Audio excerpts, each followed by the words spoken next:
योगिनी एकादशी कथा सुनने मात्र से मिलेगी पापों से मुक्ति।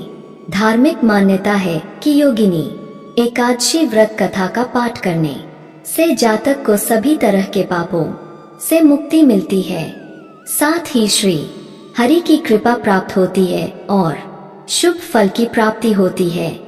कहा जाता है कि एकादशी व्रत बिना कथा का पाठ करने से अधूरा माना जाता है। एकादशी तिथि भगवान विष्णु को समर्पित है। इस दिन श्री हरि की विशेष पूजा की जाती है। आषाढ़ माह में योगिनी एकादशी पड़ती है। एकादशी तिथि सभी शुभ तिथियों में से एक है। हर माह में 2 बार एकादशी व्रत किया जाता है। आषाढ़ माह के कृष्ण पक्ष की एकादशी को योगिनी एकादशी के नाम से जाना जाता है। इस दिन भगवान विष्णु की पूजा कर व्रत कथा पाठ जरूर करना चाहिए। पंचांग के अनुसार आषाढ़ माह के कृष्ण पक्ष की एकादशी तिथि की शुरुआत 1 जुलाई को सुबह 10:26 पर शुरू होगी। वहीं इसका समापन 02 जुलाई को सुबह 08:42 पर होगा। ऐसे में 2 जुलाई को योगिनी एकादशी व्रत किया जाएगा। आइए अब सुनते हैं योगिनी एकादशी व्रत कथा।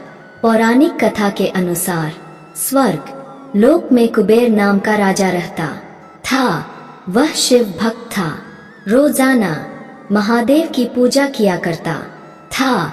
उसका हेम नाम का माली था जो हर दिन पूजा के लिए फूल लाता था।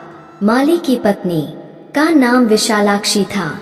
वह बेहद सुंदर थी। एक बार जब सुबह माली मानसरोवर से फूल तोड़कर लाया, लेकिन कामासक्त होने की वजह से वह अपनी स्त्री से हास्य विनोद करने लगा।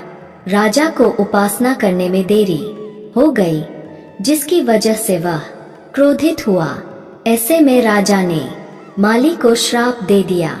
उन्होंने कहा कि तुमने ईश्वर की भक्ति से ज्यादा कामासक्ति को प्राथमिकता दी है।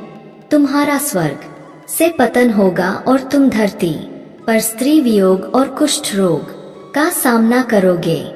इसके बाद वह धरती पर आ गिरा, जिसकी वजह से उसे कुष्ठ रोग हो गया और उसकी स्त्री भी चली गई। वह कई वर्षों तक धरती पर कष्टों का सामना करता रहा। एक बार माली को मार्कंडेय ऋषि के दर्शन हुए। उसने अपने जीवन की सभी परेशानियों को बताया। ऋषि माली को बातों को सुनकर आश्चर्य हुआ। ऐसे में मार्कंडेय ऋषि ने उसे योगिनी एकादशी के व्रत के महत्व के बारे में बताया। मार्कंडेय ने कहा कि इस व्रत को करने से तुम्हारे जीवन के सभी पाप खत्म होंगे और तुम पुनः भगवत कृपा से स्वर्ग लोक को प्राप्त करोगे। माली ने ठीक ऐसा ही किया। भगवान विष्णु ने उसके समस्त पापों को क्षमा करके उसे पुनः स्वर्ग लोक में स्थान प्रदान किया।